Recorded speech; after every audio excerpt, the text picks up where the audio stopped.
You ever meet people who think the world revolves around them? The ones who believe rules, lines, or common courtesy don't apply. Well, I met a pair like that once. My wife and I were on a quiet Caribbean vacation, and what started as a peaceful morning by the beach turned into one of the most satisfying little revenges of my life. If you enjoy real-life stories where karma catches up, make sure to hit that like button, subscribe, and share this video with someone who loves a good, they had it coming moment. It was supposed to be a peaceful week. Just me and my wife, a couple of paperbacks, the ocean breeze, and a beach chair with our names on it. Metaphorically speaking, of course. After 40 years of working in insurance and surviving rush hour traffic, corporate nonsense, and raising 2 kids, I was finally learning the art of doing nothing. We'd booked a small Caribbean resort. Quiet, older crowd, mostly couples who were just there to read, nap, and drink fruity cocktails with umbrellas. The kind of place where you could actually hear the waves and not the bass from some teenager's Bluetooth speaker. Every morning, my wife and I would take our time. Breakfast around 8, a short walk along the beach, and then we'd settle into our loungers. There were plenty of chairs, but we always picked the same 2. They sat under a wide palm, half in the shade, half in the sun, with a perfect view of the bar. Close enough that I didn't have to put shoes on to get a drink. Far enough that we still had some peace. We spent most of our days there. She'd read her mystery novels. I'd pretend to read mine, but usually just dozed off. It was the kind of routine you could live in forever. Then, on the 4th day, they arrived. You could spot them from a mile away, early 40s maybe, tanned like they'd just come from a tanning bed, loud, restless, dressed to be seen. You know the type. The woman had one of those giant floppy hats that looked like it could pick up satellite signals. The man wore sunglasses so reflective you could see your soul in them. We first noticed them at breakfast. My wife leaned toward me and whispered, "They look like the type who asked to speak to the manager." I chuckled because she was probably right. For the next couple of days we'd spot them here and there, by the pool, at the bar, in the restaurant. They always seemed to be watching people. Not in a friendly, curious way. More like they were rating everyone around them. And then came the last morning. We were checking out the next day, so this was our final sunrise coffee by the water. The air was warm, calm, perfect. I remember saying, "Let's go down early today. Beat the crowd." So we were down by 7. Except, our loungers weren't empty. 2 neatly folded towels, a tote bag, a couple of flip-flops, and not a single person in sight. My wife frowned. "Someone beat us? Maybe they went to grab breakfast," I said. "We'll wait a bit." We sat nearby for almost an hour. Nobody came. By 9 a.m., the sun had shifted, and the palm's shade was now covering exactly half of their loungers. Our loungers. The perfect spot. Finally, I gave up. "Let's grab those chairs down by the rocks," I said. She sighed but nodded. We moved our stuff, further away from the bar, deeper into the open sun. It wasn't awful, but it wasn't the same. Around noon, we saw them.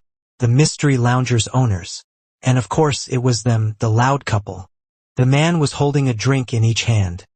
The woman had her giant hat tilted like she was in a magazine shoot. My wife saw them too. Oh, of course it's them. I watched as they strutted down the sand, laughing like they owned the place. When they reached our old chairs, I swear they smirked.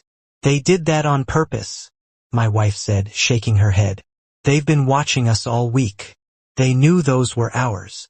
Now, I'm not a confrontational man. At my age, you pick your battles.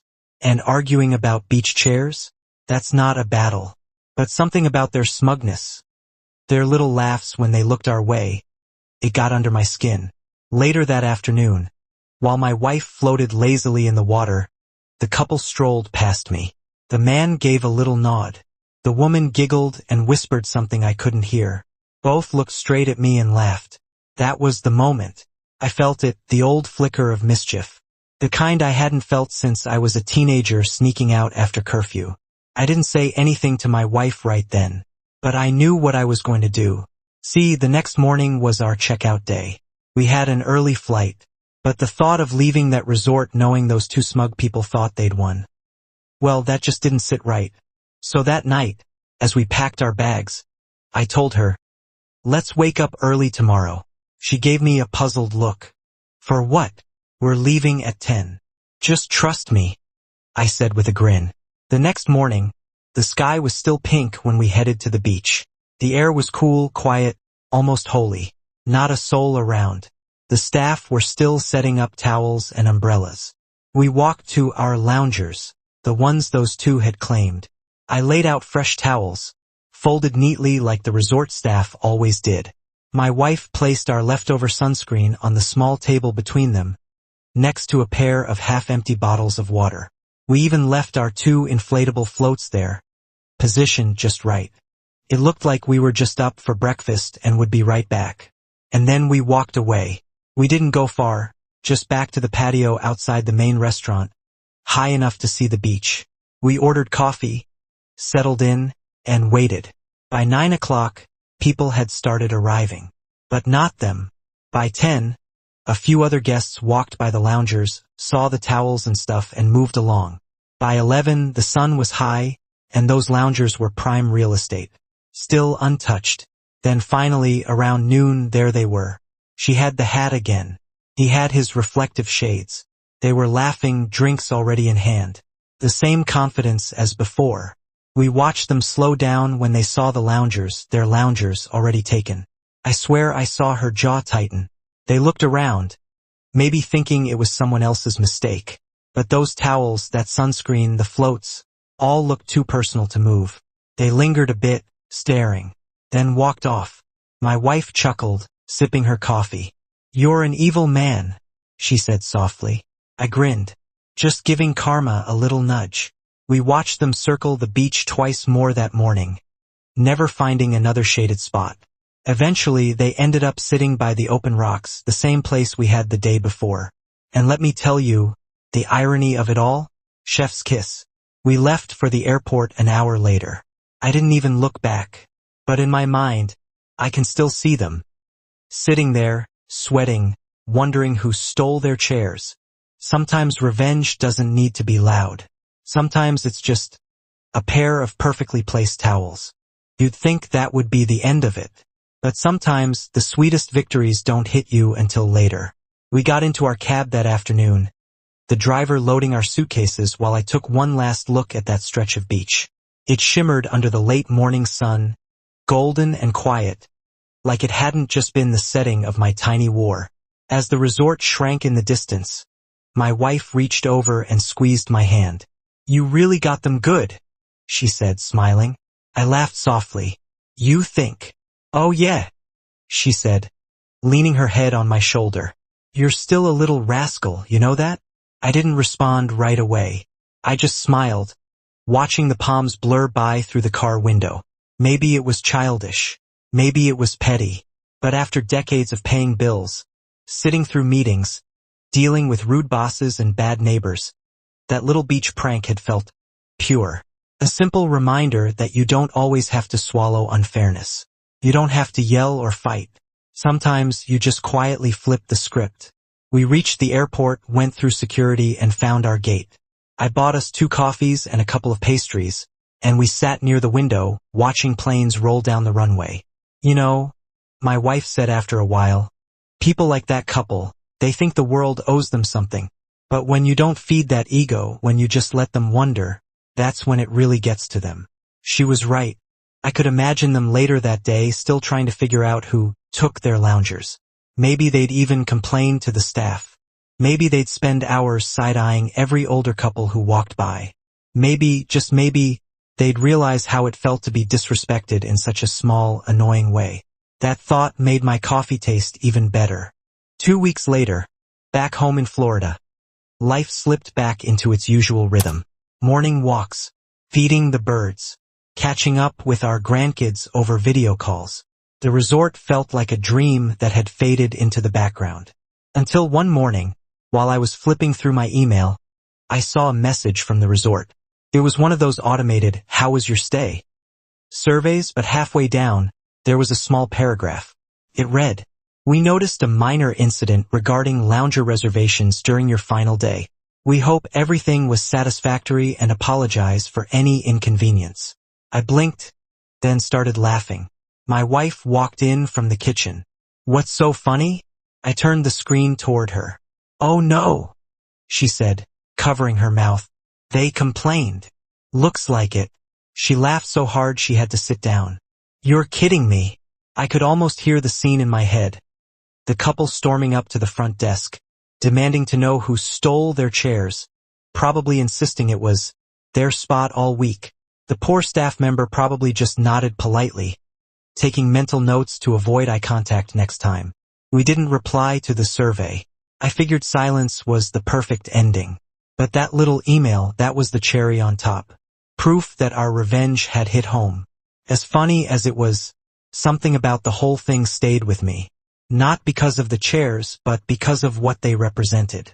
When you get older, you start seeing life differently. You notice small things, tone, attitude, how people treat others. My wife and I have met all kinds of folks over the years. Some good, some bad, most just trying their best. But people like that couple, they're everywhere. Loud, entitled, inconsiderate. They take what they want and expect applause. What they don't realize is that respect, real respect, doesn't come from demanding it. Comes from giving it first. And maybe that's why our little plan felt so right. Because it wasn't about revenge for the sake of it. It was about balance. About giving back just a tiny bit of the discomfort they threw at others. When I told the story to my buddy Frank over coffee later that week, he nearly spit out his drink. "You did what?" he said, laughing so loud the waitress looked over. "Man, I love that. I'd have done the same." "Yeah," I said with a grin. Sometimes, karma needs a little help.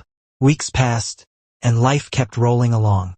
But every so often, I'd be sitting on the porch, watching the sunset, and the memory of that morning would sneak back in.